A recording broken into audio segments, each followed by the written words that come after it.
The overall goal of the following experiment is to produce hyperpolarized xenon and perform sensitivity-enhanced NMR and MRI measurements.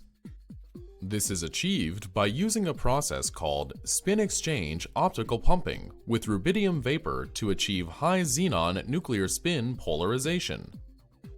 As a second step, acquired NMR signals are compared with those of thermally polarized xenon sample, which allows quantification of the achieved polarization. Next, NMR spectroscopy and imaging experiments are performed in order to demonstrate high sensitivity and molecular specificity.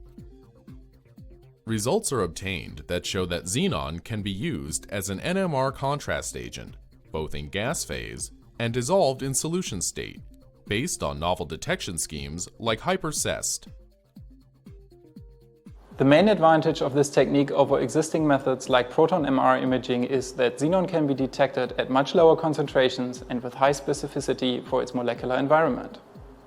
With the ability to design functionalized contrast agents that bind to a specific target molecule, the implications of this technique extend towards the diagnosis of various diseases. Though this technique can provide insight into gas phase MR imaging, it can also be applied to solution state experiments for detecting certain analytes.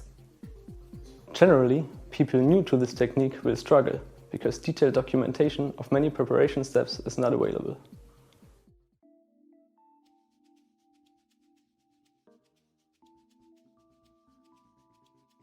Preventing the rubidium from oxidization during the loading procedure and during operation of the hyperpolarizer are critical steps in this procedure.